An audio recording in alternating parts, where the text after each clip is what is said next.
यो everyone, कैसे हो तुम सब लेजेंड्स। देखो यार, मैंने अपनी सारी वीडियोस में देखा है कि तुम लोग वीडियो को हाइप और सपोर्ट नहीं करते। काफी बुरा लगता है। ऐसा मत करा करो यार। अगर व्यूज कम आएंगे तो नई वीडियोस बनाने का मोटिवेशन ही नहीं आता। इसीलिए थोड़ा हाइप और सपोर्ट कर दिया करो। एक जबरदस्ती वाली फैमिली अलायंस मैरिज की वजह से मैंने फो खानदान की बड़ी बेटी फो येननियन से शादी कर ली। पर मुझे अच्छे से पता था कि मैं उसके उस तथाकथित व्हाइट मूनल लाइट यानी पुराने प्यार का सिर्फ एक अदना सा रिप्लेसमेंट हूं। और अब उसका वो पुराना आशिक देश लौट रहा था।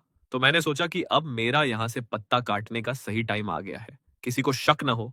इसलिए मैंने बस एक मामूली सा बैकपैक टांगा जिसमें मेरी पूरी आखिरी जायदाद, कुछ सोने के बिस्कुट और कैश था। मैं अपने घर वालों से कोई कनेक्शन नहीं रखना चाहता था, इसलिए कोई महंगी चीज छुई तक नहीं।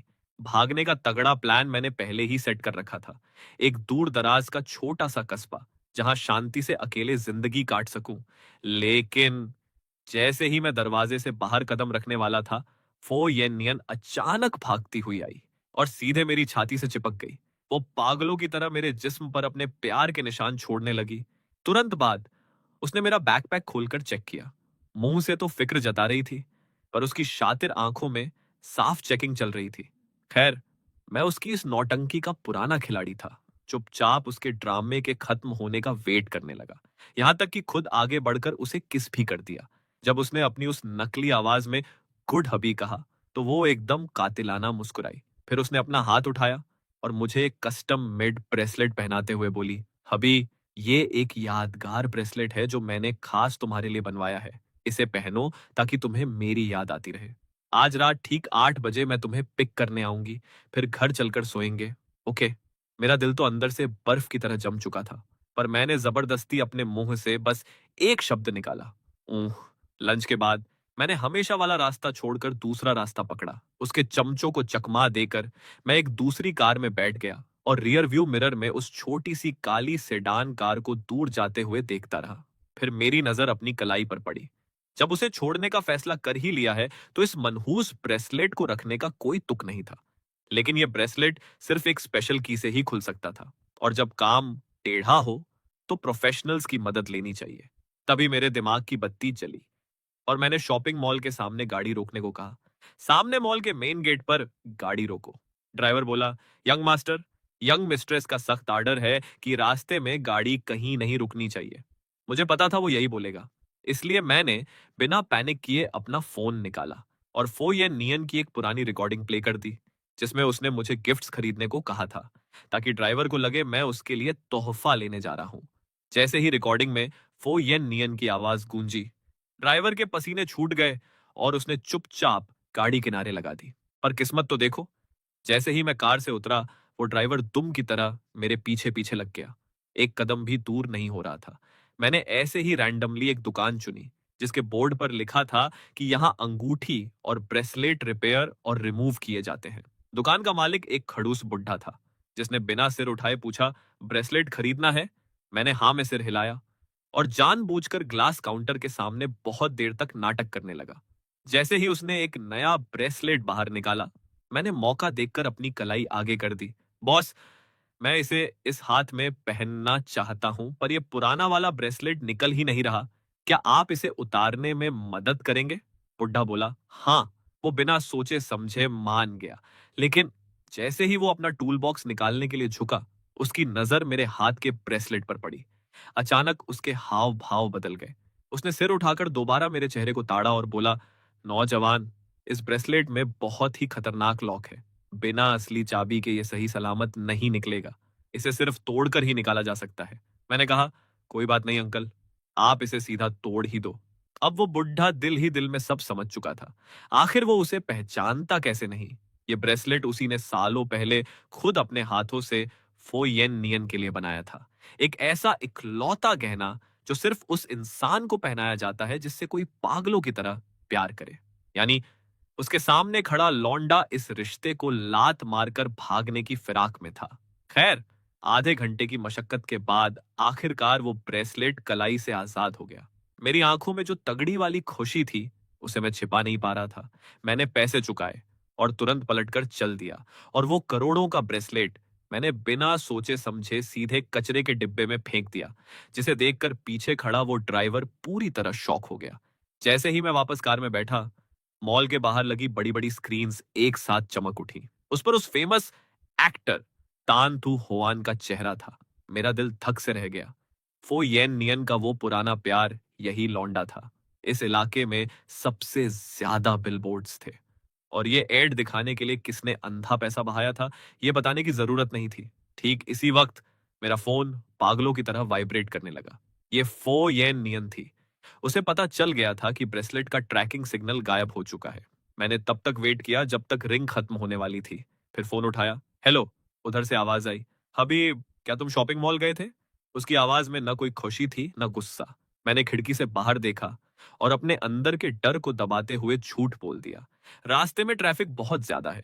थोड़ी देर सन्नाटा रहा और उसने सच मान लिया। बोली, ठीक है, तो जब घर पहुंचो तो मुझे कॉल करना मत भूलना। फोन काटने के बाद मुझे आखिरकार अपने घर वालों का एक टेक्स्ट मैसेज दिखा। सो देश वापस आ गई है, तमीज से रहो और कहीं छिप जाओ। यहाँ दोबारा अपना मनहूस चेहरा मत दिखाना। मैंने खिड़की के बाहर देखा, पर अब बहुत देर हो चुकी थी। जैसे ही कार हमारे यार्ड में घुसी, बुढ़े नौकर ने मुझे देखा और उसके तोते उड़ गए। उसने पानी का पाइप फेंका और अंदर की तरफ भागा।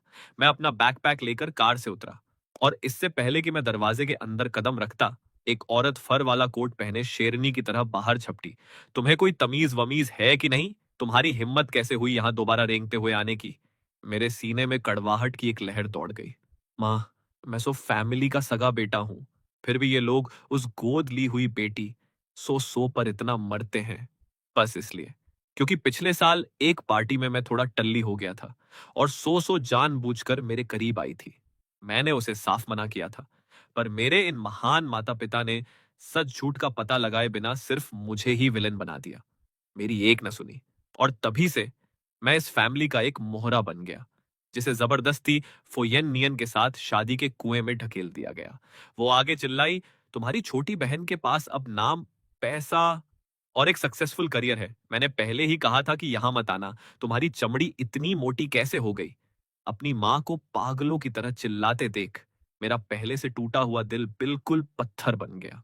मैंने तुरंत जेब से दादाजी की वसीयत निकाली और कहा, मैं यहां सिर्फ वो लेने आया हूं जो दादाजी मेरे लिए छोड़ गए हैं। मेरी मां 2 सेकंड के लिए सन्न रह गई। फिर उसने हिकारत से देखते हुए कहा, तुमने पहले ही वो खानदान की बड़ी बेटी से शादी कर ली है, फिर भी तुम्हारी हिम्मत कैसे हुई यहां आकर इस छोटी सी वसीयत के लिए भीख मांगने की? मुझे उससे फालतू बकवास करने का कोई शौक नहीं था। मैंने कहा, मुझे बस एक कार और 2 लाख कैश चाहिए। मैं इसे अभी के अभी लेकर जा रहा हूं। वो एक पल के लिए हिचकिचाई। उसकी आंखों में चालाकी चमकी, क्योंकि दादाजी के 50% शेयर्स और दर्जनों प्रॉपर्टीज के सामने मेरी ये छोटी सी डिमांड ऊंट के मुंह में चीरे के बराबर थी। तुरंत उसका चेहरा ऐसे बदल गया जैसे वो मेरी सगी मां हो। बोली, 1 मिनट रुको, मैं किसी को भेजकर मंगवाती हूं। वो कार की चाबी और कैश ले आई, और साथ में एक प्रॉपर्टी डिवीजन एग्रीमेंट भी थमा दिया, ताकि मैं बाकी की पूरी वसीयत के हक से हमेशा के लिए हाथ धो लूं। वो बुढ़ा नौकर एक तरफ खड़ा था, एकदम बेरुख, और उसकी आंखों के पीछे गहरी साजिश छिपी थी। सालों पहले इसी नौकर ने जानबूझकर एक बहुत बड़ा सबूत छिपाया था, जिससे ऐसी मिसअंडरस्टैंडिंग पैदा हुई कि मेरे पेरेंट्स हमेशा मेरे खून के रिश्ते पर शक करने लगे, जिसकी वजह से मुझे घर में सालों तक सौतेला बर्ताव झेलना पड़ा, और यहां तक कि मुझे उस घमंडी और अड़ियल फो खानदान की बड़ी बेटी के साथ शादी के जाल में फंसा दिया गया। जैसे ही मैं सो फैमिली के उस बड़े से गेट से बाहर निकला, मैंने सबसे पहले अपने फोन का सिम कार्ड तोड़कर फेंक दिया। फो येन नियन के 99 मिस्ड कॉल्स देखकर दिल को जो सुकून मिला ना, मजा आ गया। मैंने बिना रुके गाड़ी दौड़ाई, रात भर ड्राइव करके उस छोटे से कस्बे के होमस्टे पर पहुंचा, जिसे मैंने पहले ही बुक कर लिया था। दूर से मुझे एक पत्थर की तख्ती के पास एक लड़की खड़ी दिखी। उसने पूछा, क्या आप मिस्टर सो हैं? मैंने सिर हिलाया। हाँ। उसने खुशी खुशी मुझे फलों की एक टोकरी गिफ्ट की और फिर मेरी कार में आकर बैठ गई। उसने कहा, हेलो, मैं लित्यून गोक हूं। कार एक सुंदर मकान के सामने रुकी, जिसके चारों तरफ गुलाब के पौधे थे। ये एक 3 मंजिला बिल्डिंग थी, जिसके आंगन में एक फाउंटेन था, और नीचे बने तालाब में ढेर सारी मछलियां तैर रही थीं, जिन्हें पकड़कर सीधे पकाया जा सकता था। ली त्यून गोक ने मेरा सामान दूसरी मंजिल तक ले जाने में मदद की और तमीज से दरवाजे के बाहर खड़ी हो गई। बोली, अगर कोई भी काम हो तो मुझे कभी भी बुला लीजिएगा। आपकी यात्रा मंगलमय हो। मैंने कॉरिडोर के आखिर तक उसे जाते हुए देखा और फिर अपना सूटकेस कमरे के अंदर खींच लिया और उसी टाइम वापस राजधानी में। फैमिली के घर का माहौल एकदम श्मशान जैसा खौफनाक हो चुका था, क्योंकि फो येन नियन ने उस महल जैसे विला में धावा बोल दिया था। इस वक्त वहां का नजारा किसी जंग के मैदान जैसा था। सारे शो पीस और सजावट का सामान फर्श पर चकनाचूर पड़ा था। मेरे माता पिता डर के मारे एकदम पत्थर हो चुके थे। उनकी हवा टाइट थी। और उधर फो येन नियन इकलौते बचे हुए सोफे पर ठाठ से बैठी थी। पूरे कमरे का माहौल ऐसा था कि कोई सांस भी न ले पाए। देखते ही देखते मुझे इस कस्बे में आए 2 दिन हो चुके थे। यहाँ के सुकून ने मेरी सारी टेंशन गायब कर दी थी। बस एक ही लोचा था कि रात को बिस्तर पर वो खाली जगह देखकर थोड़ी बहुत नींद उड़ जाती थी। आज सुबह सुबह नाश्ता करने के बाद मैंने अपना नया कैमरा उठाया और बाहर जाने की तैयारी की। पड़ोस की एक आंटी बोली, नौजवान कहीं बाहर जा रहे हो? मैंने कहा, आंटी मुझे 2 टॉफी चाहिए। आंटी ने हाथ हिलाया और मुस्कुरा हुए बोली, अरे ऐसे ही ले लो बेटा, पैसे की कोई जरूरत नहीं है। मैं 1 सेकंड के लिए सन्न रह गया। यहाँ के लोग सच में कितने भले हैं। मैंने कहा, तो फिर मैं मना नहीं करूंगा। Thank you aunty. वो मुस्कुराई और टेबल पर रखे कुछ कागज के टिकटों पर उनकी नजर गई। वैसे नौजवान, आज रात थुई तुओंग फोंग इलाके में एक बॉनफायर फेस्टिवल यानी आग जलाने का त्योहार है। क्या तुम देखना चाहोगे? मैंने उत्सुकता से पीछे मुड़कर पूछा, बॉनफायर फेस्टिवल? वो बोली, हाँ, ये हमारे यहाँ का सबसे फेमस फेस्टिवल है। सब मिलकर नाचते गाते हैं और खूब धूम मचाते हैं। ये कहकर उन्होंने एक टिकट जबरदस्ती मेरे हाथ में थमा दिया। मैं बस उन्हें थैंक यू कहकर आगे बढ़ गया। एक घुमावदार गेट से गुजरते हुए मुझे उस थुई तुओंग फुओंग इलाके की एक झलक दिखी जिसके बारे में आंटी बता रही थी। तो फंक्शन यही होने वाला था। लेकिन आज मेरा इरादा सामने वाले पहाड़ पर चढ़कर सरसों के पीले फूलों की फोटो खींचने का था। कल शाम को जब ली त्यून गोक को पता चला कि मुझे फोटोग्राफी का शौक है, तो उसने बताया था कि वहां पहाड़ पर सरसों के फूल एकदम सुनहरी चादर की तरह खिले हैं, जो दिखने में बेहद लाजवाब लगते हैं। पर किसे पता था कि वो पहाड़ मेरी सोच से भी ज्यादा दूर निकलेगा। पहाड़ की चोटी पर जो ठंडी हवा चली, उसने मेरी जैकेट उड़ा दी और पल भर में मेरी सारी थकान का कबाड़ा कर दिया। फोटो खींचते खींचते मुझे अचानक एहसास हुआ कि यहाँ फोन का नेटवर्क आ रहा है। अगले ही सेकंड मेरे फोन पर पागलों की तरह मैसेजेस की बाढ़ आ गई। मेरा इरादा तो फोन स्विच ऑन ऑफ करने का था, पर तभी मेरी नजर फोयेन नियन और तान थू होआन के नामों पर पड़ी। मैंने गलती से एक आर्टिकल खोल लिया। उन दोनों के चेहरों पर एक जैसी बत्ती सी खिली हुई थी। यानी एक तरफ मैं अपनी जान बचाकर भाग रहा था और दूसरी तरफ वो किसी और के साथ मजे से हंस हंस कर गप्पे लड़ा रही थी। मैंने गुस्से में फोन सीधे बंद कर दिया। आंखों से दूर तो भेजे से दूर। दोपहर को जब मैं वापस लौटा तो ली त्युन गो खाना बना चुकी थी। मैंने भी मदद के लिए अपनी आस्तीनें चढ़ा ली। तभी मेरी नजर आंगन में लॉयन डांस करने वाले ग्रुप पर पड़ी। पड़ोस का एक लड़का ली त्युन गो की तरफ देखकर बोला, बॉस लेडी, आज रात तुम्हारा भाई स्टेज पर तहलका मचाने वाला है, याद रखना। ली त्युन गो का चेहरा अचानक शर्म से लाल हो गया और वो जल्दी से खाना लेकर बाहर भाग गई। लीफी मेरी तरफ मुड़ा और बोला, वैसे मिस्टर सो, क्या आप आज रात का वो फेस्टिवल देखने आ रहे हैं? मैंने सिर हिलाया। हाँ, सुबह सामने वाली दुकान की आंटी ने मुझे एक टिकट दिया था। सब सेट है, बाद में साथ ही चलेंगे। रात के ठीक 9 बजे मैं स्ट्रीट लाइट के नीचे लीफी का वेट कर रहा था। वो मुझे बाइक पर बिठाकर ले गया, पर जैसे ही हम वहां पहुंचे, किसी ने काम के सिलसिले में उसे बुला लिया। उसने आनन फानन में मेरे लिए सबसे बेस्ट सीट ढूंढी और बोला, आप बस यहीं बैठो, मैं जरा काम निपटा कर आता हूँ। मेरे बगल में बैठे एक बड़े भाई बड़े चाव से मुझसे बतियाने लगे, नौजवान, क्या तुम राजधानी से आए हो? बड़े हैंडसम लगते हो। मेरा दिल बैठ गया। मैंने बस धीरे से सिर हिला दिया, पर किसे पता था कि उसकी अगली बात मेरे होश उड़ा देगी। वो बोला, अभी रास्ते में मुझे कुछ लोग मिले जो राजधानी से ही आए थे। हर कोई एकदम टिप टॉप और तगड़ा मेकअप किए हुए था, खासकर वो लड़की जो वहां पहली लाइन में खड़ी है। सच कहूं तो मैंने टीवी की हीरोइनों जैसी हूर आज तक नहीं देखी। वो देखो, ठीक सामने वही खड़ी है। मैंने उसकी उंगली के इशारे की तरफ देखा और आग की लपटों के बीच मेरी आंखें फटी की फटी रह गईं। उस औरत को देखकर मेरी रूह कांप उठी। वो और कोई नहीं, फो येन नियन थी।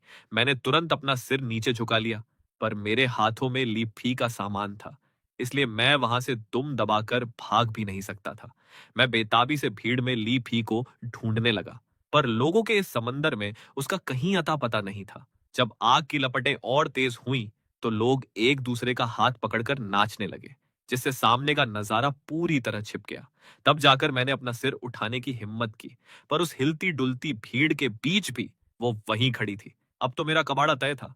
मेरा दिल सीधे पाताल में धंस गया।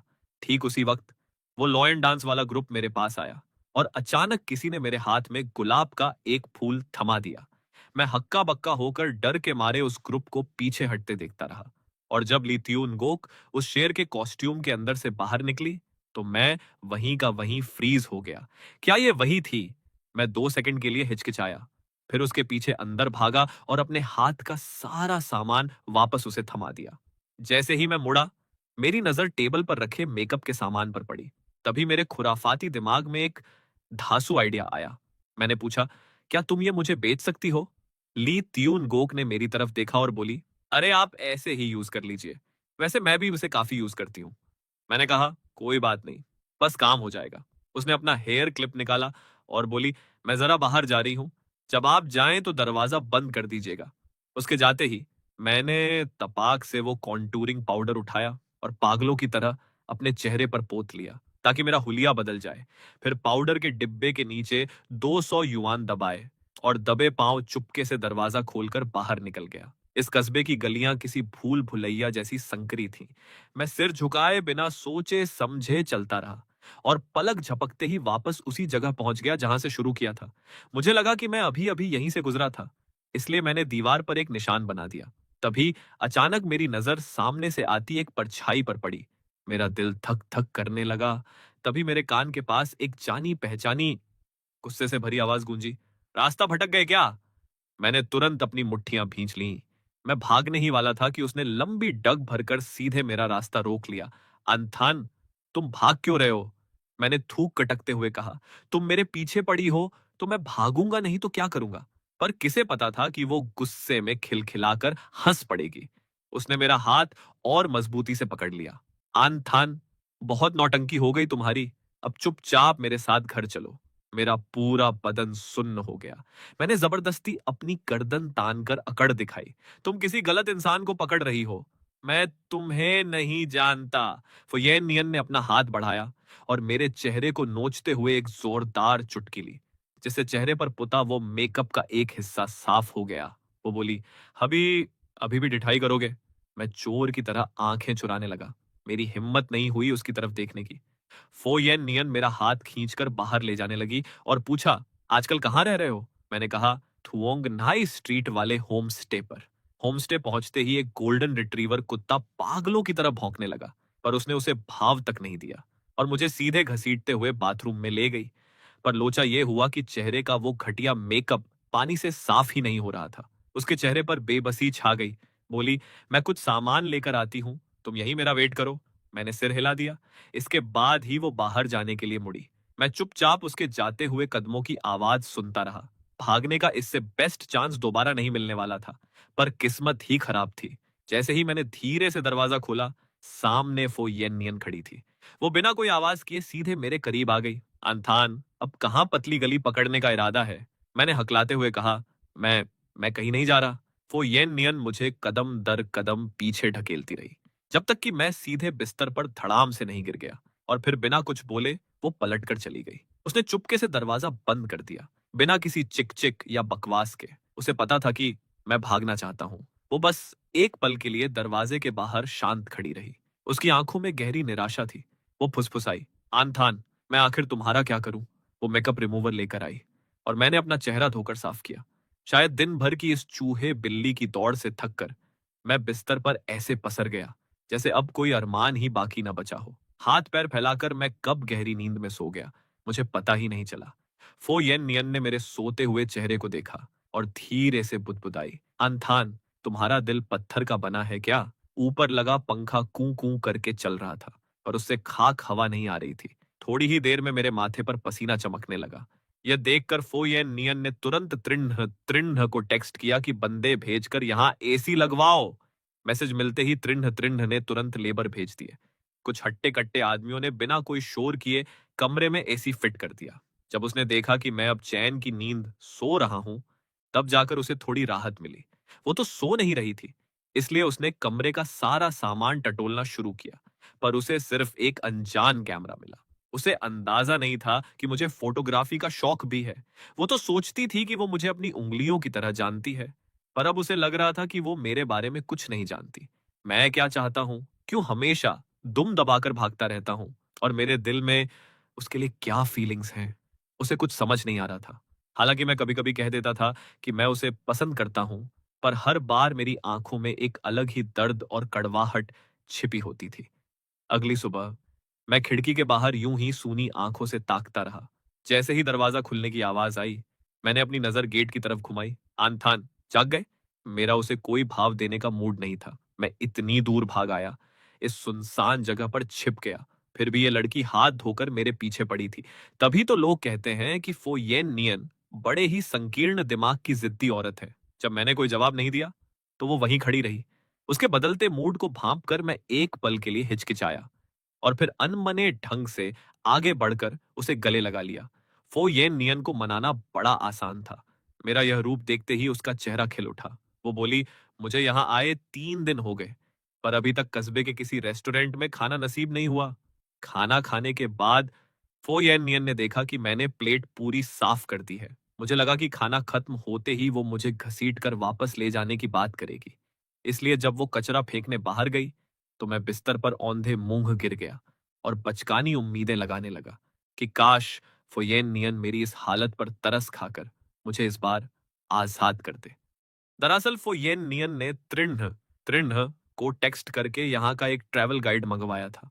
उसे डर था कि कहीं मैं बोर ना हो जाऊं। उसने उसका प्रिंट आउट भी निकलवा लिया ताकि मेरी पसंद पूछ सके। जैसे ही वो दरवाजे से अंदर आई और उसने मुझे बिस्तर के कोने में दुबका हुआ देखा, वो मेरे पास आई और प्यार से मेरे बाल सहलाने लगी। आन थान, इन पिछले कुछ दिनों में कहां कहां मटर गश्ती की तुमने। मेरा मूड एकदम कबाड़ा था। बात करने की रत्ती भर इच्छा नहीं थी, पर जब फो येन नियन भी हिचकिचाई और कुछ नहीं बोली, तो मैंने शांति से कहा, बस यहां वहां फोटो खींचता रहा, मछलियां पकड़ी और कागज की पतंगे भी बनाई। फो येन नियन ने बड़े ध्यान से सुना। उसकी आंखें ट्रैवल गाइड पर थीं और वो पेन से उन जगहों को क्रॉस कर रही थी जहां मैं जा चुका था। फिर उसने पूछा, आन थान, क्या आज कुछ स्पेशल करने का मन है? मैं बोलने ही वाला था कि तभी मुझे कुछ याद आया और मेरी आंखों की चमक फिर से गायब हो गई। पहले तो था, पर अब नहीं। ली त्युनगोक ने बताया था कि पास ही में एक जड़ी बूटी की दुकान है जहां हाथ से चीजें बनाई जा सकती हैं। वहां मच्छरों को भगाने वाले नेचुरल पाउच मिलते हैं। कुछ दिन पहले मुझे मच्छरों ने बुरी तरह नोच खाया था, इसलिए मेरा वहां जाने का मन था, पर अब इसकी कोई जरूरत नहीं लगती। मेरा ये रूखापन देखकर फोयेन नियन का भी जोश ठंडा पड़ गया। वो बोली, आन थान, क्या तुम मेरा भेजा फ्राई करने पर तुले हो? मैं थोड़ा सकपका गया और अब उसकी नजदीकी का विरोध करना बंद कर दिया। फो येन नियन कभी कभी बेहद डरावनी लगती थी, खासकर तब जब मैं भागता और वो मुझे रंगे हाथों दबोच लेती थी। पर जब भी वो मुझे दूर जाने की जिद करते देखती, तो वो अंदर से टूट जाती थी। उसका वो खामोश चेहरा हमेशा मेरे दिल पर बोझ बन जाता था। समझ नहीं आता था कि ये गिल्ट है या कोई अजीब सा प्रेशर। वो बोली, आन थान, मुझे इग्नोर मत करो। तुम्हें क्या चाहिए? जो भी मांगोगे मैं सब लाकर दूंगी। मैंने अपनी आंखें थोड़ी घुमाई और दिल में हिम्मत जुटाकर बोल ही दिया, मुझे डिवोर्स चाहिए। फो येन नियन ने शायद साफ सुना नहीं। वो अभी भी प्यार से मेरा हाथ पकड़े हुए थी। मेरे दिल पर अचानक भारी दबाव महसूस हुआ। मैंने अपना गला साफ किया और नॉर्मल आवाज में दोबारा बोलने की तैयारी की। पर जैसे ही मैं मुंह खोलने वाला था, मेरी नजर फो येन नियन की उन गहरी आंखों से टकरा गई। मेरा दिल 2 पल के लिए थम गया और जो शब्द मुंह से निकलने वाले थे, वो वापस पेट में चले गए। मैं यहां वहां आंखें चुराने लगा और काफी देर बाद बोला, मुझे बस कुछ देर अकेला छोड़ दो। फोयेनियन कुछ नहीं बोली, बस बेइंतहा मायूसी से मुझे देखती रही। न जाने कितना वक्त गुजर गया। आखिरकार वो धीरे से बुदबुदाई, क्या इतना भी हक नहीं है मुझे? मुझे अचानक एक अजीब सा गुस्सा आया, जैसे कोई भूत सवार हो गया हो। मैंने उंगली से उसके माथे पर हल्का सा प्रहार किया, पर किसे पता था कि वो मेरी उंगली ही पकड़ लेगी। मेरी आंखों में गिल्ट का एक झटका लगा और मैंने फिर नजरें फेर ली। मेरा ये हाल देखकर फोयन नियन का दिल फिर से पिघल गया। मैं उसके लिए एक ऐसा नशा था जिसका कोई तोड़ नहीं था। मेरा हर एक कदम उसके दिल को कंट्रोल करता था। वो एक ठंडी सांस लेकर बोली, आन थान, कोई दूसरा विश मांगो जो मुमकिन ही नहीं है, उसे मांगने का क्या फायदा। फोयन नियन ने मुझे देखा, कुछ सोचा, और फिर जैसे कोई बड़ा फैसला कर लिया हो बोली, अगर तुम्हारी डिमांड हद से ज्यादा ना हो तो इस बार तुम जो कहोगे मैं मान जाऊंगी। मैंने चमकती आंखों से उसे देखा और भारी आवाज में पूछा, मैं यहाँ कितने दिन और रुक सकता हूँ? उसने कहा, 2 दिन। मैंने कहा, 2 दिन में तो मेरा मन भी नहीं भरेगा। वो बोली, 1 हफ्ता काफी है। फिर खुद ही बड़बड़ाई, नहीं, 1 हफ्ता बहुत ज्यादा है, क्या पता आन थान के पर निकल आए। अगर उसे इस जगह से प्यार हो गया और वो मेरे साथ वापस नहीं जाना चाहे तो मेरा तो सब कुछ चौपट हो जाएगा। 1 हफ्ता इतनी जल्दी बीत जाता है क्या? 1 हफ्ता तो मुझे अपनी वसीयत लिखने के लिए ही चाहिए। क्या फो येन नियन को सच में इतनी जल्दी मची है? पक्का उसका वो पुराना आशिक उसे परेशान कर रहा होगा। तभी तो वो इतने बिजी शेड्यूल में से टाइम निकालकर मुझ जैसे मामूली बंदे को ढूंढने यहां तक चली आई। वो मुझे बहुत ज्यादा भाव दे रही थी। फो येन नियन ये सब सिर्फ मेरा शक दूर करने के लिए कर रही थी। काफी देर चुप रहने के बाद मैं आखिरकार बोला, तो फिर इन कुछ दिनों में तुम मेरे ज्यादा करीब नहीं आओगी, और मैं जो भी करूं तुम बीच में टांग नहीं अड़ाओगी। उसने मन ही मन सोचा, अभी आंखों के सामने है फिर भी पास नहीं जा सकती, ये मुझे मंजूर नहीं है। पर आन थान जिस तरह मासूम आंखों से देख रहा है, उफ। चलो ठीक है, जुबान दे दी है तो पीछे नहीं हटूंगी। इस बार इसकी मर्जी चलने देती हूँ। मैंने पहाड़ों में छिपी उस जड़ी बूटी की दुकान पर जाने का फैसला किया। आखिर मुझे यहाँ 3 दिन और काटना था और मैं मच्छरों का लंच नहीं बनना चाहता था। होमस्टे का मैनेजर बोला, ठीक है, ठीक है, मैं आप दोनों को ऊपर ले चलता हूं। जैसे ही मैंने सिर घुमाया, देखा कि फोयेन नियन दरवाजे पर मुंह फुलाए खड़ी थी। मैंने एक नकली मुस्कान दी, रूखेपन से मुंह फेरा और चुपचाप मैनेजर के पीछे चल दिया। फोयेन नियन गुस्से में दांत पीस कर रह गई। आखिरकार वो मेरी पीठ पीछे बस एक चिढ़ाने वाला चेहरा ही बना सकी और हार मानकर मेरे पीछे पीछे चल पड़ी। उसकी बड़बड़ाहट दूर तक सुनाई दे रही थी। जब वो पास आई तब साफ सुनाई दिया कि वो कह रही थी, क्या आप 2 केबल कार के डिब्बे खोल सकते हैं? मुझे अलग बैठना है। मैनेजर बोला, नहीं मैडम, आप दोनों के लिए एक खोलना ही नियमों के खिलाफ है। वो चिढ़ गई और उसने मेरा हाथ पकड़ लिया, जिससे मेरी जान हलक में आ गई। जैसे ही मैनेजर थोड़ा दूर गया, मैंने तुरंत फोयेन नियन को धक्का दिया और अकेले केबल कार के अंदर घुस गया। पर फोयेन नियन भी ढीठ थी, वो भी पीछे पीछे अंदर आ गई। सामने की सीट खाली होने के बावजूद वो जबरदस्ती मुझसे चिपक कर बैठ गई।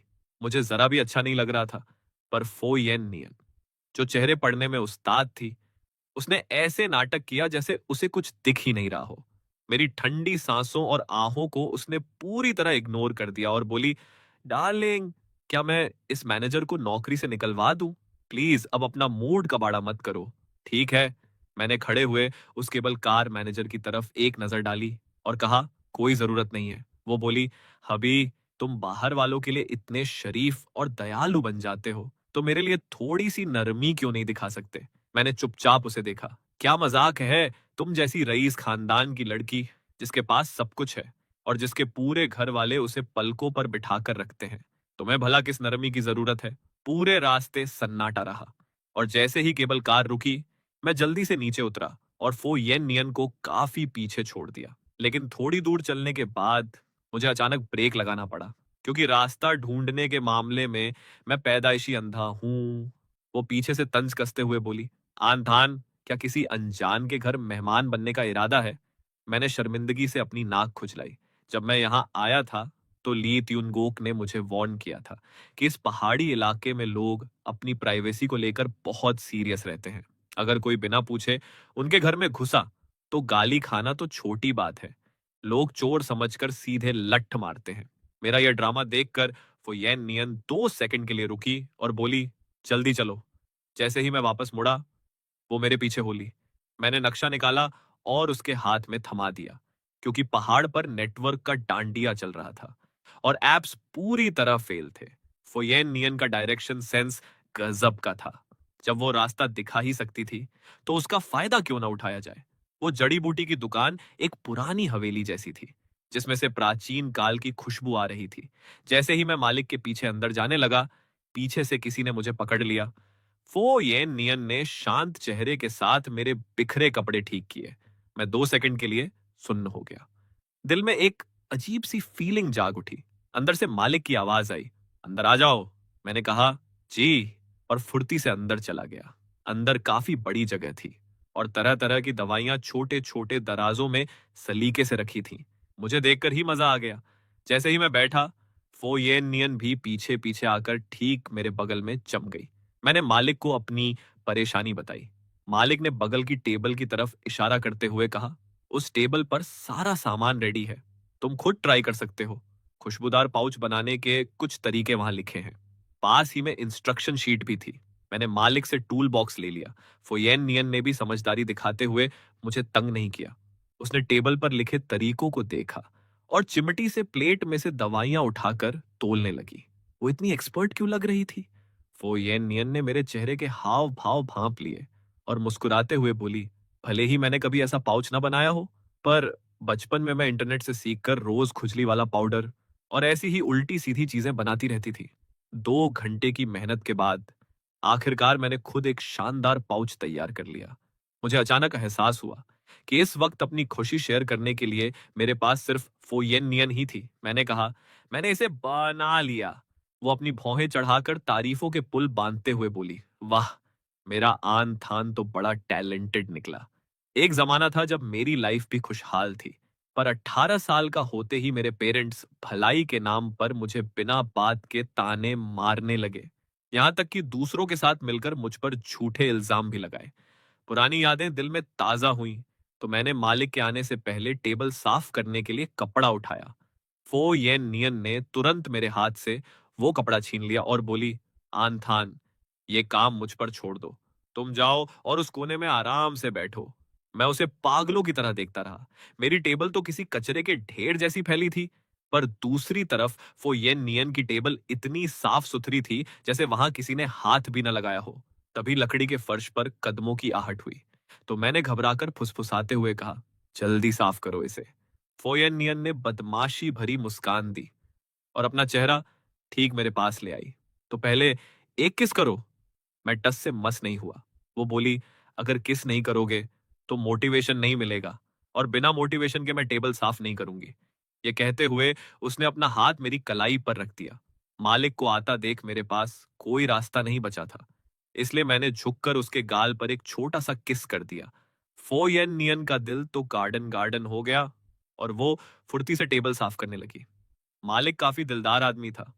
उसने हम दोनों के पाउच पैक किए और साथ में एक मोमबत्ती का डिब्बा और एक तेल की बोतल गिफ्ट में दे दी। मैंने कहा, थैंक यू बॉस, और सामान रख लिया। मालिक का एक बेटा भी था। जब हम दोनों उसके साथ खाने की टेबल पर बैठे थे, तभी वो लड़का बाहर से आया। उसने एक डार्क शर्ट पहनी थी और चिल्लाया, बुड्ढे, देखो आज मैं क्या लाया हूं। पर जैसे ही उसकी नजर हम दोनों अजनबियों पर पड़ी, उसके ब्रेक लग गए और वो तुरंत दुम दबाकर बाहर भागा। जब वो दोबारा अंदर आया तो उसका हुलिया एकदम सुधरा हुआ था।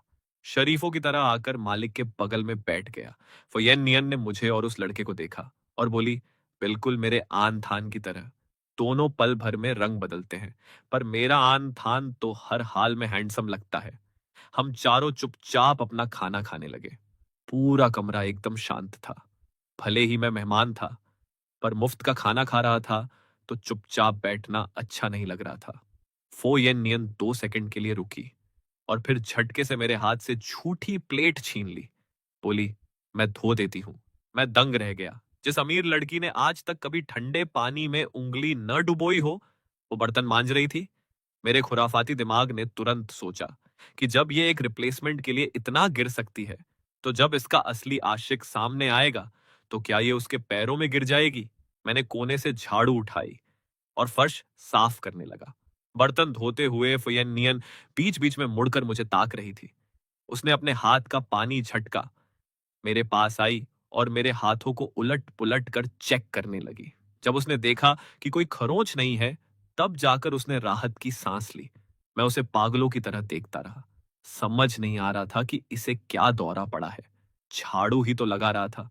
उसे वापस बर्तन धोते देख मैंने राहत की सांस ली और काम में लग गया। पर तभी मेरे दिमाग में एक बत्ती जली कि फोयेन नियन का यह सारा प्यार सिर्फ मुझे जाल में फंसाने का एक नाटक है, ताकि मैं अपना डिफेंस ढीला कर दूं। और सच कहूं तो उसका यह नाटक कामयाब भी हो रहा था, क्योंकि अनजाने में मैं उस पर डिपेंड होने लगा था। इसी सोच में डूबा मैं अपनी भौहें सिकोड़े खड़ा था कि मुझे पता ही नहीं चला कि कोई मेरे पीछे आ गया है। तभी मेरे कान पर एक गर्म सांस महसूस हुई। आनथान। मैं चौंक गया। मुड़कर देखा तो फो येन नियन मेरा हाथ पकड़ने की फिराक में थी। मैं तुरंत लपक कर आंगन के दूसरे कोने में चला गया। वहां और भी लोग थे, इसलिए फो येन नियन कुछ कर नहीं सकती थी। उसका चेहरा करेले जैसा कड़वा हो गया। वो मनी मन बुदबुदाई। अब समझ आया कि लोग प्यार में तड़पने की बात क्यों करते हैं। मेरा दिल बहुत दुखी है। मैं वही बेवकूफ हूं जो एक तरफा प्यार में अंधी होकर खुद को कुएं में ढकेल रही हूं। मुझे खाक अंदाजा नहीं था कि उसकी खोपड़ी में इतनी कहानियां चल रही हैं। झाड़ू लगाने के बाद मैंने खुद को वार्न किया कि अलर्ट रहना है, इसकी बातों में नहीं आना है। मैं जानबूझकर उससे दूरी बनाने लगा। और जब मालिक ने सोने का अरेंजमेंट पूछा तो मैंने साफ कह दिया कि हमें दो अलग कमरे चाहिए। फोयन नियन समझ गई कि आन थान उसे इग्नोर कर रहा है।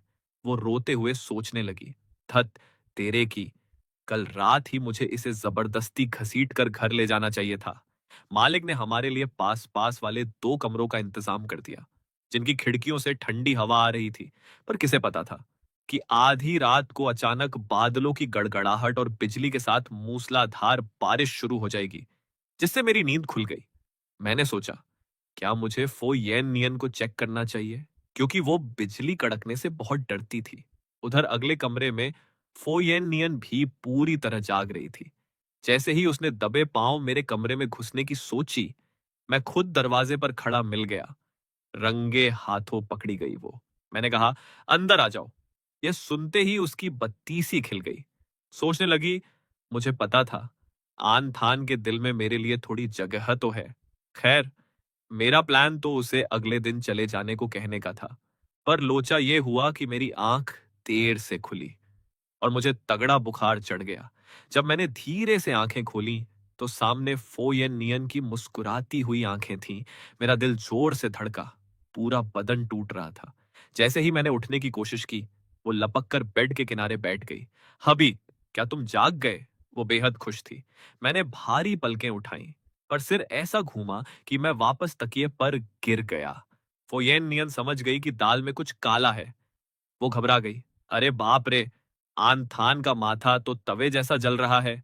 वो तुरंत भागती हुई बाहर निकली। दुकान पर सिर्फ कल वाला लड़का मौजूद था। उसने कहा, गुड मॉर्निंग दीदी। फोयेन नियन ने घबराकर पूछा, क्या आसपास कोई अस्पताल है? वो मन ही मन सबसे बुरे के लिए तैयार थी कि इस बीहड़ में अस्पताल कहां से मिलेगा।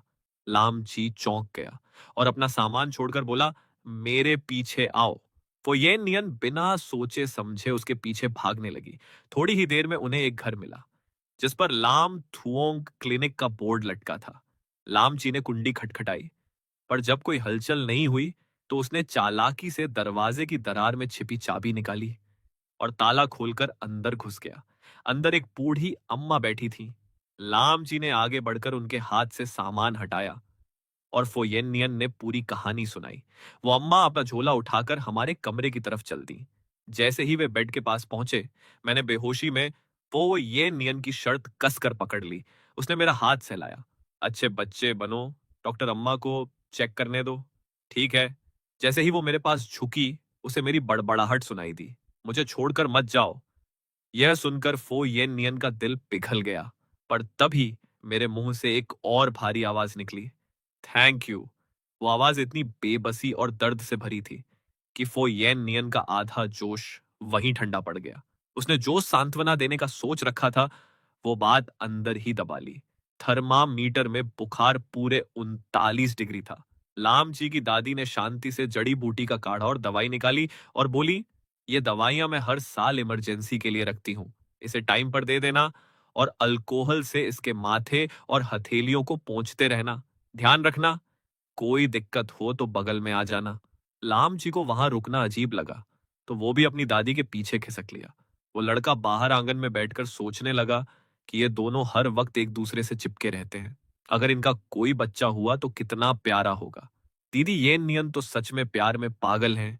पर फो येन नियन के दिमाग में अभी बच्चे का कोई ख्याल नहीं था। फो येन नियन ने अपने दांत भींचे और खुद का ही भेजा फ्राई करने लगी कि लाइफ पहले ही झंड तय है, तो खुद को झूठी दिलासा ही दे लूं। उसने सोचा, मेरा हबी पक्का मानता है कि मेरे दिल में कोई और है, और मैं शादी के बाद भी उस पुराने आशिक के सपने देखती हूँ। ये बात अगर बाहर गई तो थू थू हो जाएगी। उसे याद आया कि शादी के पहले हफ्ते में ही उसने बाहर ढिंढोरा पीट दिया था कि उसका हबी उस पर मरता है और उसके बिना रह नहीं सकता। और इस बार भी उसने झूठ बोला था कि हम एनिवर्सरी मनाने जा रहे हैं। भले ही लोग उनकी जोड़ी की तारीफ करते नहीं थकते थे, पर वो जानती थी कि आन थान उसके साथ टिकने का कोई इरादा नहीं रखता। मौका मिलते ही दुम दबाकर भागने की फिराक में रहता है। खुद को तसल्ली देने का उसका ये पैंतरा फेल हो गया और उसका चेहरा और मायूस पड़ गया। जब मेरी आंख खुली तो मुझे समझ नहीं आया कि बात कैसे शुरू करूं, इसलिए मैंने चुपचाप आंखें बंद करके सोने का नाटक किया। येन नियन अल्कोहल से मेरी हथेलियां पोंछ रही थी, एकदम आराम से, ताकि मैं हिलूं ना। उसने भारी आवाज में पूछा, जाग गए क्या? उसकी आवाज सुनकर मैं डर गया। मैंने आंखें खोलकर देखा तो पाया कि फो येन नियन का हुलिया बदला हुआ था। जो लड़की हमेशा टिप टॉप रहती थी, उसके बाल बिखरे थे और चेहरे पर थकान साफ दिख रही थी, पर फिर भी वो कयामत लग रही थी। मैंने अपनी नजरें हटा ली। दिल में अजीब सी हलचल मचने लगी। उसने मेरा बुखार चेक करने के लिए हाथ बढ़ाया तो मैंने झटका मारकर सिर पीछे कर लिया। यह देखकर उसके चेहरे पर मायूसी छा गई। पर कल ही उसने वादा किया था कि वो जबरदस्ती नहीं करेगी, इसलिए उसने मुझे किस नहीं किया, वरना मेरी नजर में उसकी इमेज और खराब हो जाती। आखिरकार उसने अपना माथा मेरे माथे से छुआया और बोली, अब बुखार थोड़ा कम है। मैं खामख्वाह डर रहा था। वो बस बुखार नाप रही थी। उसने मुझे कंबल से ढका और बोली, आन थान, अच्छे बच्चे की तरह रुको, मैं खाना लाती हूँ। यहाँ के लोग दिन में बस 2 बार खाते थे, इसलिए फो ये नियन ने किचन उधार लेकर मेरे लिए हरी सब्जियों का दलिया बनाया, उसे फूंक मारकर ठंडा किया और चम्मच से मुझे खिलाने लगी। जब हमारी नई नई शादी हुई थी तब मैं एक बार बहुत बीमार पड़ा था। उस वक्त मैं उसे परेशान नहीं करना चाहता था, इसलिए चुपचाप दर्द सहता रहा। पर जब उसे पता चला और वो मुझे अस्पताल ले गई तो उसने मेरे लिए पूरा डाइट प्लान बनवा दिया, एक न्यूट्रिशनिस्ट और जिम ट्रेनर रख दिया ताकि मेरी बॉडी मजबूत हो सके। उसने पूछा, और खाओगे? मैं होश में आया और बोला, नहीं, बस। वो बर्तन धोने बाहर चली गई। मैं उसकी पीठ को देखता रहा और एक ठंडी सांस ली। मुझे पता था कि मुझे इस जाल में नहीं फंसना है, पर मेरा दिल पिघल रहा था। एक बार धोखा खाने के बाद भी मेरा दिल सुधरने का नाम नहीं ले रहा था, और मैं फिर से उम्मीद लगा रहा था कि कोई मुझे बिना किसी स्वार्थ के सच्चा प्यार करे। मेरा कोई इलाज नहीं था। 1 घंटे बाद डॉक्टर अम्मा ने मेरे माथे पर हाथ रखकर देखा। अभी भी हल्का बुखार था। उन्होंने कहा, दवाई टाइम पर लेना, खुद को ढक कर रखना और ठंड मत लगने देना। मैंने सिर हिलाया। फोयेन नियन दवाइयां लेने उनके पीछे चली गई और शाम ढले वापस आई। सुबह से मेरा बदन ढीला था और वो साये की तरह मेरे पास बैठी रही। बोली, आन थान, चलो मैं तुम्हें एक कहानी सुनाती हूँ। वो बस मेरा ध्यान खींचना चाहती थी। दोपहर की नींद के बाद मेरी तबीयत थोड़ी सुधरी। मैंने जम्हाई ली और बेड से उतरा। आवाज सुनकर येन नियन ने तुरंत हाथ पोंछे और मुझे कसकर गले लगा लिया। नींद पूरी हो गई? मैंने धीरे से कहा, ऊह, और अपनी सूखी आंखें मलने लगा। उसने पूछा, आज ही निकलना है या कल चलें? वो ये नियन ने मेरा कॉलर ठीक किया।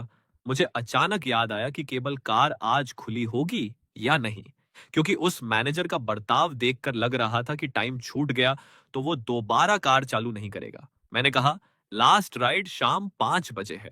मेरा हाथ ठंडा देखकर उसने मुझ पर एक जैकेट डाल दी और बोली, मैं ज्यादा लफड़ा नहीं चाहती और यहाँ रुकने पर तुम्हें नींद भी नहीं आएगी, इसलिए आज ही चलते हैं। मैंने लामची के पास जाकर उसे थैंक यू कहा और कुछ एक्स्ट्रा पैसे भी दे दिए। लामची ने एक बड़ा सा थैला ढूंढा और उसमें यहाँ की स्पेशल चीजें भरकर मुझे थमा दी।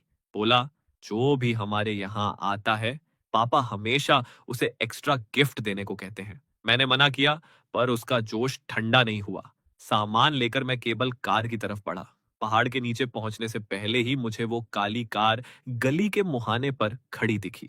मैंने अपनी भौहें सिकोड़ी और फोयेन नियन की तरफ देखा। हमारी बात क्या हुई थी? फोयेन नियन ने मेरे मुंह पर अपना हाथ रख दिया और बोली, तुम्हारे बदन से पसीने की बदबू आ रही है। पहले चलकर नहाओ। मैंने उसे ऊपर से नीचे तक देखा। मैं भूल गया था कि उसे सफाई का तगड़ा भूत सवार रहता था। पर मेरे मिलने के बाद ही उसकी ये बीमारी थोड़ी ठीक हुई थी। उसने मुंह फुलाकर मुझे घूरा। ये सब तुम्हारी वजह से है। हमेशा आवारा कुत्ते की तरह गंदे कोनों में घुस जाते हो और जब पकड़े जाते हो तो मासूम आंखें दिखाते हो जिससे मेरा दिल पिघल जाता है। सच में बड़े इरिटेटिंग हो। मैं थोड़ा झेप गया और कुछ नहीं बोला। होमस्टे पर पानी का प्रेशर इतना घटिया था कि नहाते नहाते गर्म पानी गायब हो जाता था। यहाँ आने के बाद मैं सिर्फ 2 बार नहाया था और उसकी हालत भी मुझसे बेहतर नहीं रही होगी। तृण तृण कार के सामने खड़ा वेट कर रहा था। हम दोनों को साथ बाहर आते देख वो दंग रह गया। वो मन ही मन सोचने लगा कि यंग मास्टर सच में कमाल है, जो यंग मिस्ट्रेस को उंगलियों पर नचाते हैं। लोहे को लोहा ही काटता है। उसने झुककर कार का दरवाजा खोला। यहां आने से पहले जब उसने मालकिन का रौद्र रूप देखा था तो उसे लगा था कि इस बार वो सख्त रहेंगी। पर अब तो मालकिन की आंखों में सिर्फ हबी का ही साया सवार था। वो सोच रहा था कि यंग मास्टर को इतनी बड़ी लॉटरी लगी है, फिर भी नखरे दिखा रहे हैं। पहले लगा था कि यंग मास्टर के आने से मालकिन सुधर जाएंगी, पर शादी के 1 महीने बाद ही उन्होंने भागने का ड्रामा शुरू कर दिया। मैं और फो येन नियन कार में बैठ चुके थे, पर गाड़ी स्टार्ट ही नहीं हो रही थी। मैंने मुड़कर देखा तो तृण तृण दरवाजे के पास खड़ा कोई गहरी सोच में डूबा था। मैंने चिल्लाकर कहा, वहां स्टैच्यू बनकर क्यों खड़े हो? आवाज से सुनकर वो होश में आया और फुर्ती से कार में बैठ गया। पता चला कि फो येन नियन का पास के शहर में एक आलीशान विला था। पहले उसका प्लान राजधानी में रहकर काम निपटाने का था ताकि मैं अकेले रिलैक्स कर सकूं। पर वो बोली, जिस रात आन थान गया मेरी नींद उड़ गई, इसलिए अगले ही दिन मैं भाग कर यहां आ गई। मुझे डर था कि अचानक सामने आने से तुम पैनिक ना हो जाओ, इसलिए मैंने पास में ही एक विला खरीद लिया और कुछ लोकल लोगों को नजर रखने को कहा ताकि तुम सेफ रहो। मेरा तुम्हें परेशान करने का कोई इरादा नहीं था। कार विला के सामने रुकी और वो बोली, आनथान उठो, हम पहुंच गए। नहा धोकर कपड़े बदलने के बाद लगा कि बदन में नई जान आ गई है। हम दोनों सोफे पर बैठ गए। फो येन नियन बिना पलक झपकाए मुझे ताक रही थी। उसका मन था कि वो मेरे और करीब आए। वो मन ही मन पछता रही थी कि उसने मुझसे वो अजीब शर्त क्यों मानी। मैंने उसकी नीयत भांप ली और तुरंत बोला, बिल्कुल नहीं। उसने छत की तरफ देखा और दिल में चिल्लाई, हे भगवान, हबी बगल में है पर मैं उसे किस नहीं कर सकती। ये क्या बकवास है? उसकी आंखों में गुस्सा था। उसका यह रूप देखकर मुझे थोड़ी हंसी आई, पर तभी मुझे उसके पुराने आशिक की याद आ गई। मेरी मुस्कान गायब हो गई और दिल में एक तीखा दर्द हुआ। वो येन नियन सच में एक शातिर औरत थी। दिल में कोई और था, फिर भी मेरे सामने इतनी मासूम बनती थी। वो मेरे साथ ऐसा क्यों कर रही थी? गुस्से में मैं उठ खड़ा हुआ ताकि उससे दूर जा सकूं, पर उसने मेरा हाथ पकड़कर खींच लिया। किचन में तुम्हारी पसंद का खाना बना है, आनथान, चलो खाना खाते हैं। तृण तृण लिविंग रूम में बैठा मुस्कुराते हुए काम कर रहा था। तभी उसकी नजर वो ये नियन पर पड़ी। वो फुर्ती से उठा। मालकिन, यंग मास्टर। मैं बहुत आराम से खाना खा रहा था। बचपन से मेरी आदत धीरे खाने की थी, क्योंकि मेरे पेरेंट्स मुझे हमेशा आखिर में खाना देते थे। धीरे खाने का मतलब था भूखे रहना, जिससे मेरा पेट खराब रहने लगा था। पर फो येन नियन से शादी के बाद उसने मेरा पूरा ख्याल रखा, कभी मुझे कोई कमी नहीं होने दी। इसलिए मेरी ये धीरे खाने की आदत वैसी ही रही। खाना खत्म करके वो और तृण तृण बिजनेस की बातें करने लगे। उन्होंने मुझे पराया नहीं समझा।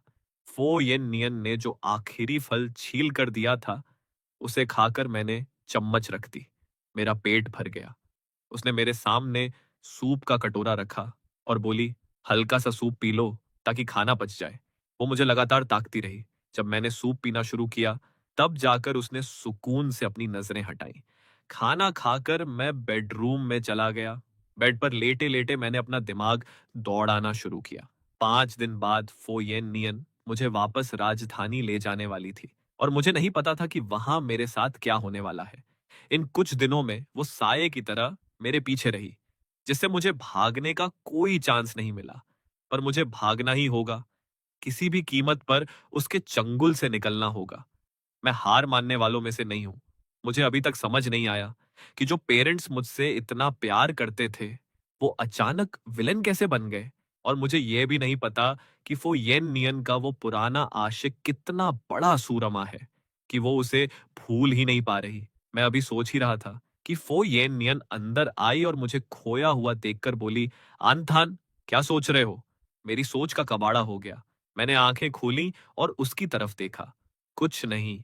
मुझे जवाब देते देख उसका मूड थोड़ा अच्छा हो गया। बोली, आनथान, अब भागना बंद करो ना प्लीज। तुम्हें जो चाहिए मैं सब लाकर दूंगी।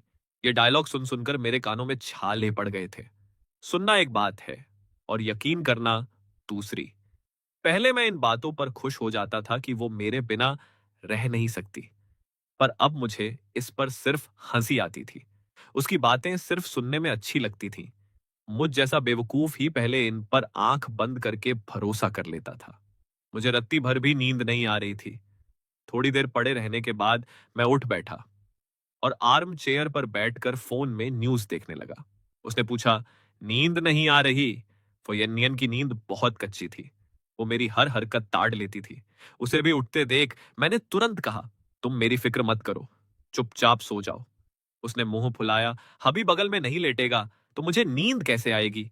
अपने धड़कते दिल को काबू में रखकर मैं वापस बेड पर आ गया। यह देखकर वो मुस्कुराई और आगे बढ़कर मेरे गले में बाहें डाल दी। बेस्ट हबी। मैं बस कोई नया लफड़ा नहीं चाहता था, ताकि उसे यह न लगे कि मैं फिर से रफू चक्कर होने की इरादे में हूं। कमरे में फिर से अंधेरा छा गया। मैंने फोन की ब्राइटनेस एकदम कम की और सो फैमिली के लफड़ों वाली एक न्यूज पढ़ने लगा। वो पोस्ट 2 दिन पुरानी थी, यानी ठीक उसी दिन की जब मैं भागा था। फो येन नियन, मुझे समझ नहीं आता कि मैं तुम्हारा क्या करूं। अगले कुछ दिन मैं काफी बिजी रहा। आखिरी दिन मेरा कोई प्लान नहीं था, पर तभी मेरी मुलाकात ली त्यून गोक के दोस्त ट्रान हान से हुई, जो एक टोकरी मांगने आया था। वो बोला, त्यून गोक, जरा टोकरी देना, मैं जंगली फल तोड़ने जा रहा हूं। मुझे इंटरेस्टेड देखकर उसने तपाक से कहा, हैंडसम भाई, चलोगे क्या साथ? मैं तुरंत मान गया।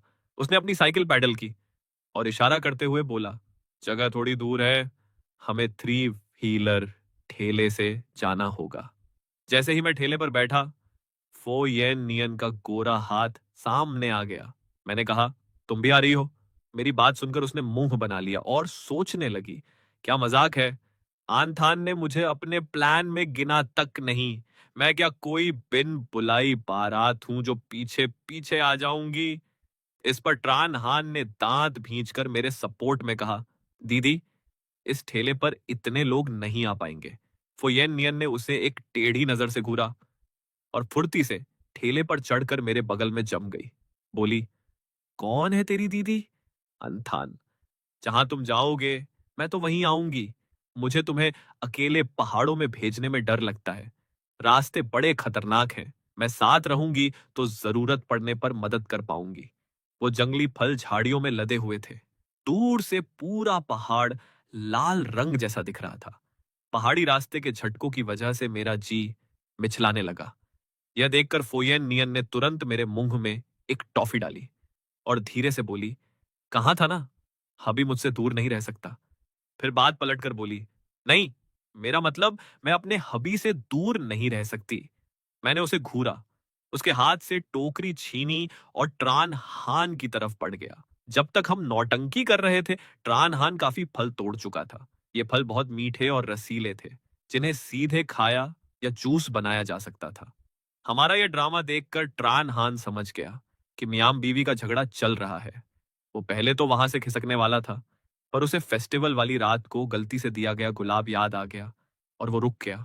सोचने लगा, नहीं, मुझे साफ कर देना चाहिए, वरना इनका लफड़ा बढ़ जाएगा।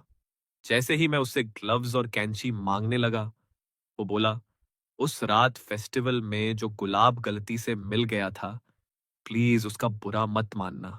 मैं 2 सेकंड के लिए सन्न रह गया और बस औपचारिकता के लिए सिर हिला दिया। बगल में खड़ी फो येन नियन ने एक एक शब्द सुन लिया था। वो भड़क गई। कौन सा गुलाब? यहाँ क्या लोचा चल रहा है? किसी की इतनी हिम्मत कि मेरे पति पर डोरे डाले?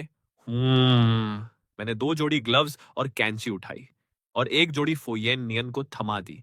मैंने एक चक्कर देखा, बहुत मीठा है, थोड़े और तोड़ लेते हैं ताकि तृण तृण और बाकी लोगों को भी चखा सके। उसने मन ही मन सोचा, आन थान ने साथ ले जाने को कहा है, इसका मतलब वो अब नहीं भागेगा। ट्रानहान बोला, टहनियों में कांटे हैं भाई, थोड़ा संभल कर। फोयेन नियन खुशी से झूम उठी कि उसका हबी कितना केयरिंग है। हम दोनों मजे से फल तोड़कर होम स्टे वापस आ गए। ट्रान हान ने मुझे एक और टोकरी दी और यह सुनकर कि हम कल जा रहे हैं, बोला, ये आप दोनों के लिए गिफ्ट है, घर के बने सूखे फल। फोयेन नियन ट्रान हान को मेरी सेवा करते देख जल भुनकर कोयला हो रही थी। मैंने कहा, बहुत बहुत थैंक यू। तो फिर मैं मना नहीं करूंगा। वो चुपचाप जलती रही और जैसे ही ट्रान हान गया, वो आगे बढ़ी और मेरी छाती से चिपक गई। अंथान, क्या तुम्हें दिखता नहीं कि वो तुम्हें पसंद करता है? मैं शौक रह गया। ऐसा कैसे हो सकता है? मेरा उड़ा हुआ चेहरा देखकर वो मुस्कुराई। तो क्या आन थान को मेरे दिल की फीलिंग्स दिखती हैं? मेरा दिल जोर से धड़कने लगा। फो येन नियन मुझसे प्यार करती है? हाँ, सही बात है। उसे मेरा चेहरा पसंद है क्योंकि इसमें उसके पुराने आशिक की परछाई दिखती है। मैं चुप रहा। कोई जवाब नहीं सूझा। मेरा सन्नाटा देखकर उसकी आंखों की उम्मीद टूट गई। सोचने लगी, आन थान शायद मुझसे सच में प्यार नहीं करता। मुझे पहले ही पता था। फिर भी मैंने पूछकर अपनी बेइज्जती क्यों कराई? पर खैर, वो प्यार नहीं करता तो क्या हुआ? मैं तो करती हूं, 2 साल से शादी निभ रही है। कम से कम कभी कभी वो कह तो देता है कि प्यार करता है। उतना ही काफी है। बात वहीं खत्म हो गई और किसी ने दोबारा मुंह नहीं खोला। मैंने कुछ थैलियां ढूंढी और फलों को गिफ्ट के तौर पर अलग अलग बांटने लगा। और मुझे लामची की दुकान से मिली वो नमकीन मछली भी याद आई। मछली काफी ज्यादा थी, तो मैंने सोचा कि थोड़ी तृण तृण और बाकी स्टाफ में बांट दूंगा, क्योंकि मुझे याद था कि उसे मछली पसंद है। फोयेन नियन मेरे साथ सामान पैक करवा रही थी, पर मेरी हिदायतों को सुनकर उसे फिर शक हुआ। बोली, आनथान, घर चलकर खुद बांट लेना, मुझे याद नहीं रहेगा। मैंने सिर झुकाया और भारी आवाज में बोला, मैं लित्यून गोक से नाम लिखने के लिए चिट्स मांगकर लाता हूँ। फो येन नियन ने मेरी इस अजीब हरकत को ताड़ लिया और घूरते हुए बोली, आन थान, इस ड्रामे का क्या मतलब है? उसकी शक से भरी आंखें देखकर मैं समझ गया कि मैंने कुछ ज्यादा ही ओवर एक्टिंग कर दी है। इसलिए मैंने अपना डर छिपाने के लिए थैलियों को उलट पुलट करना शुरू किया।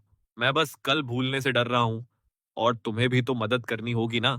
थोड़ी देर चुप रहकर मैंने उसका शक दूर करने के लिए झूठ बोला, वैसे भी ज्यादा सामान नहीं है, मैं खुद ही बांट दूंगा। तुम तो वैसे भी बिजी रहती हो। उसने मेरा हाथ थाम लिया। अनथान, मुझसे झूठ मत बोलना। मेरा दिमाग एकदम कबाड़ा हो चुका था। मैंने सिर हिलाया, नहीं बोलूंगा। मेरा यह हाल देखकर उसका दिल और घबरा गया। वो किस करने के लिए पास आने लगी, पर मैंने अपना शरीर थोड़ा पीछे हटा लिया। वो चिढ़ गई और फिर एक शब्द नहीं बोली। रात के 12 बजे तक वेट करने के बाद जैसे ही घड़ी की सुई आगे बढ़ी, उसने आखिरकार मेरे होंठों को चूम लिया। मैंने नींद में आंखें खोली और उसे देखा। वो थोड़े गिल्ट के साथ बोली, आनथान, सोते रहो, कल सुबह जल्दी निकलना है। मैं अवाक रह गया और करवट लेकर सो गया। पर मुझे क्या पता था कि उसका जल्दी का मतलब सुबह का मुर्गा बांग देने से भी पहले का था। आसमान में ठीक से उजाला भी नहीं हुआ था और मेरी आंखों में भयंकर नींद थी जब उसने मुझे जगा दिया। मैंने चिढ़कर अपना सिर खुजलाया और पेड़ से उतरा। इतनी सुबह होने के बाद भी कस्बे के लोग जाग चुके थे और काम पर लग गए थे। अंदर से ली त्यूनगो की आवाज आई, नाश्ता तैयार है। नाश्ता करने के बाद हमने देखा कि तृण तृण अपनी थकी हुई आंखों के साथ सड़क किनारे खड़ा था, बड़बड़ा रहा था। मालकिन ने सुबह सुबह फोन करके जगा दिया। मैं भागता हुआ आया कि कहीं यंग मास्टर फिर से रफू चक्कर तो नहीं हो गए, पर यहां तो सब ठीक है। बहुत नींद आ रही है। फोयेन नियन ने उसे घूर कर कहा, गाड़ी चलाओ। मैं खिड़की से कस्बे की गलियों को पीछे छूटते देख रहा था। दिमाग में खलबली मची थी। फोयेन नियन चुपके से मेरे करीब आई। मैंने मुड़कर उसे देखा और पूछा, तुम्हारे पास तो मुझे जबरदस्ती वापस ले जाने की पूरी पावर थी, फिर तुमने मेरे साथ यहां पूरा हफ्ता बर्बाद क्यों किया?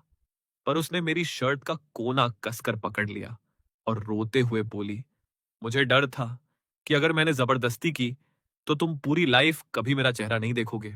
रास्ते के झटके खाते हुए जब हम वापस विला पहुंचे तो फोयन नियन मेरे बगल में बैठी और बोली, आन थान, तुम्हें पक्का लगता है ना कि तुम तान थू होआन के रिप्लेसमेंट हो? मैंने अपनी आंखें झुकाई और कड़वाहट से मुस्कुराया। अगर ऐसा नहीं है तो क्या है? तुम्हारा वो पुराना प्यार देश लौट रहा है और मेरा यहां रुकना बिल्कुल फालतू है। वो बोली, बचपन में मैं बेवकूफ थी और बस दूर से उसे पसंद करती थी, पर मेरे दिल में कभी उसके लिए कोई फीलिंग नहीं थी। जब से तुमसे शादी हुई है मैंने सिर्फ और सिर्फ तुमसे प्यार किया है। और तो और, तानथु हुआन ने पहले ही साफ कर दिया था कि हम बस पुराने जान पहचान वाले हैं। और वो फोटो एक कमर्शियल इवेंट की थी, और जो ब्रेसलेट मैंने तुम्हें पहनाया था वो तुम्हारी सुरक्षा के लिए था। उसमें जीपीएस ट्रैकर इसलिए था ताकि मुसीबत में तुम्हारी जान बच सके, तुम पर नजर रखने के लिए नहीं। और जिस बुड्ढे ने तुम्हारा ब्रेसलेट निकाला वो मेरा पुराना जानकार है। मैंने खुद उससे कहा था कि जब भी तुम्हारा मन हो वो उसे तोड़कर निकाल दे। मैं सन्न रह गया। मेरे दिल में बरसों से दबा दर्द का बांध एक झटके में टूट गया। इस बार वापस आकर फुयेन नियन मुझे सीधे सो फैमिली के घर ले गई। जैसे ही हमने दरवाजे के अंदर कदम रखा, हमने सो सो और उस बुढ़े नौकर को रंगे हाथों पकड़ लिया। वे दोनों दादाजी की पूरी वसीयत हड़पने और झूठ को सच बनाने का खेल खेल रहे थे। सीसीटीवी फुटेज में साफ दिख रहा था कि कैसे नौकर ने जानबूझकर गलतफहमी पैदा की और सोसोम ने आग में घी डालने का काम किया। मेरी मां आंखों में आंसू लिए मुझे देखने लगी। अनथान, हम दोनों बेवकूफ थे जो एक बाहरी लड़की की बातों में आ गए और तुम्हें इतने सालों तक सौतेला बर्ताव झेलना पड़ा। सो सो का चेहरा सफेद पड़ गया। वो अभी भी बहाने बना रही थी, पर सारा सबूत पहले ही पुलिस को दिया जा चुका था। उसने और नौकर ने मिलकर घर की करोड़ों की दौलत हड़पी थी, इसलिए वे सीधे जेल पहुंच गए।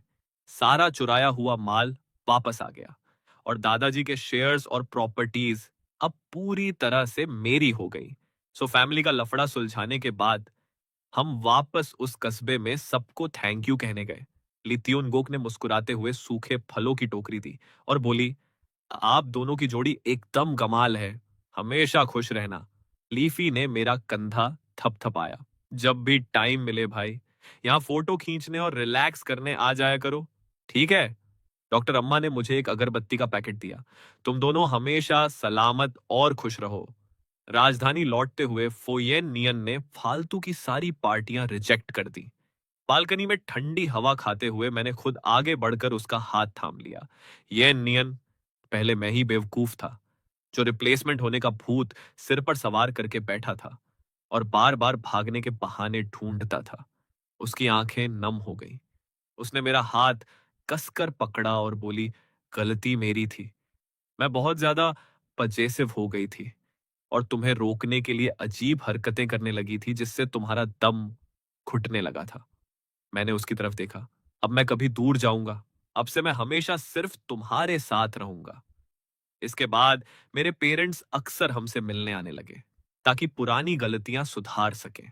मैंने धीरे धीरे सो फैमिली का बिजनेस संभाल लिया और वो खानदान के साथ मिलकर एक तगड़ा एम्पायर खड़ा किया। जब भी फुर्सत मिलती हम उसी कस्बे में लौट जाते, जंगली फल तोड़ते और पहाड़ों पर फोटो खींचते। जिन लोगों ने हमारे साथ बुरा किया था उन्हें उनकी सही जगह मिल गई। अब मेरे सिर से वो रिप्लेसमेंट का कलंक हमेशा के लिए मिट चुका था। हमारे बीच अब कोई दीवार या शक नहीं बचा था। और जैसे जैसे साल बीतते गए हमारा हर एक पल सुख, शांति और बेइंतहा मोहब्बत से भर गया। हाँ, सब एकदम परफेक्ट हो गया।